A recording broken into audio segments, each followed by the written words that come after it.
My cross-country journey into the subject of the year 2012 took me to Washington, D.C. As I walked the streets and visited the many sites of the Capitol, I realized that many of America's founding fathers were Masons. Benjamin Franklin and George Washington were both Freemasons. I visited the Capitol building and many other sites. I ended my trip to Washington by going to the George Washington Masonic Museum in nearby Alexandria, Virginia. There he was, our first president, wearing his Masonic apron. There was the symbol of the compass and the square, just like the strange A's on the monument of the Cross of Henday. I wondered what this was all about.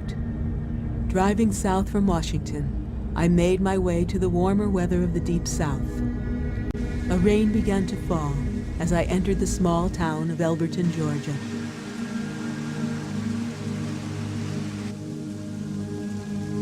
It was there that I discovered a monument called the Georgia Guidestones.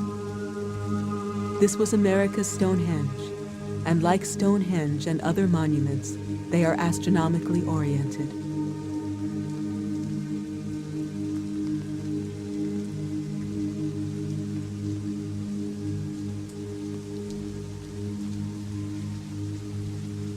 Built out on a small, flat area in the nearby Appalachian Mountains of Georgia, stand these huge slabs of granite.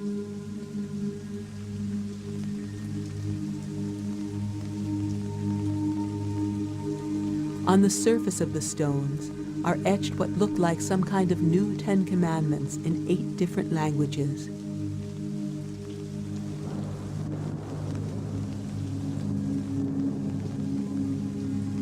English, Arabic, Chinese, Hebrew, Hindi, Russian, Spanish, and Swahili. Gary Jones is the editor of the local newspaper, the Elberton Star. I asked him about the Georgia Guidestones. I wanted to know what the Guidestones were and who built them. Around 1980, a gentleman came to town, supposedly, and went to a local banker and asked the local banker to help him locate a granite company that would enable him to erect a monument for the future. His name was R.C. Christian. It was a moniker that he gave himself to deal with the local people, and he didn't want anybody to know who he was. The local banker that he talked to was a fellow by the name of Wyatt Martin. With professional help, they were able to find some granite companies that were able to build the Guidestones on a scale that this guy envisioned. In all the talks about where the Guidestones came from, it was R.C. Christian. So, yeah, I don't know where the name came from or anything. When you see these Guidestones, you'll understand that we're talking about something much larger than your average monument. So, you know, the idea was to help Mr. Christian find someone who could operate on that grand scale. It's eerily similar to Stonehenge, and it's built so that at certain times of the year, you know, the sun comes through and the shadows that it casts and so forth and so on. So it's really a neat thing. I think that what they've got inscribed on those stones are something that someone thought out thoroughly. You know, the different languages. There's a lot of great work that went into putting those stones up, and not just the engineering end of things, but the thought that went into putting what's on those Guidestones. As far as the strange stories go, occasionally I'll get a phone call from somebody who will ask me, you know, are you in the community where the Guidestones are? And they'll have these strange theories about who Mr. Christian is and what the Guidestones are. And when they were first erected, I think they had some cult groups come in and do some, I don't know, spend the night out there. And when you see the inscriptions, there are guides to the future. There are things on there like maintaining a population of whatever. And some people think that it might encourage, elimination of overpopulated areas. It's a message to a future generation, just the way Stonehenge is, just the way the pyramids are in Egypt. So yeah, I mean, the guide stones are going to be here for a long, long time. The Cherokee Indians call this part of the world the center of the universe.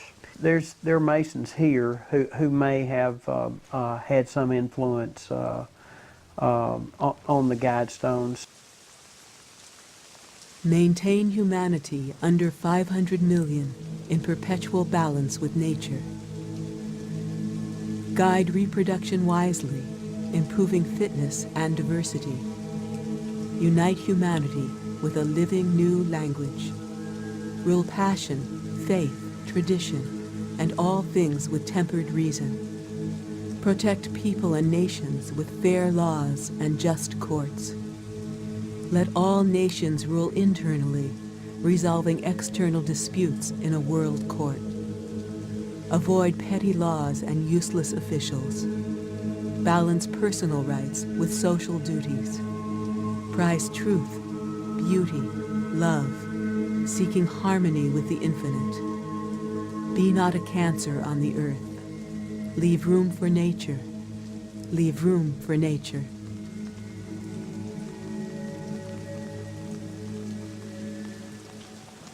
Along the capstone of the Georgia Guidestones, sitting on top of the monument, is a message written in 4 ancient languages: Babylonian cuneiform, Egyptian hieroglyphics, Sanskrit, and Classical Greek.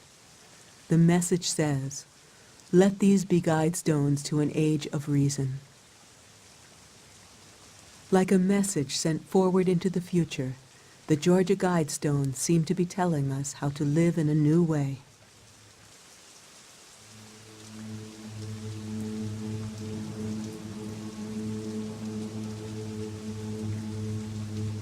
I couldn't shake the strange story of the Georgia Guidestones.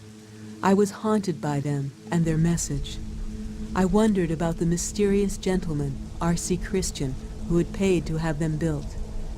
Why had he stayed anonymous? Was R.C. Christian an alchemist or a mason? Maybe there is an order of spiritual people who still walk among us. You know, some kind of shamans or alchemists. They might look like you or me, but they are actually more aware than us. They know the future, and they have secret powers of the mind that we have lost.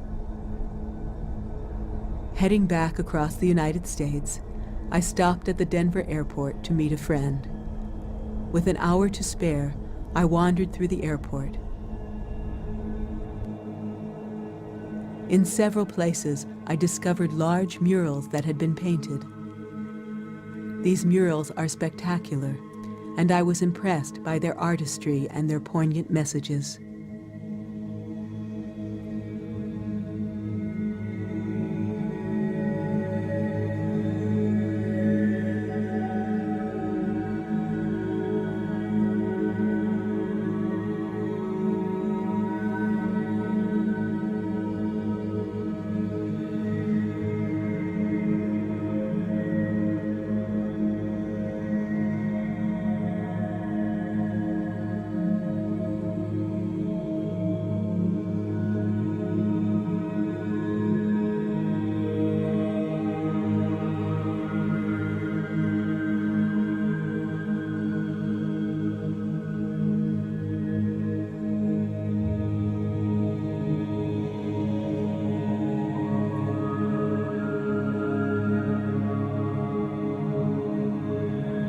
On the south side of the airport, I discovered a plaque commemorating the men who had built the airport.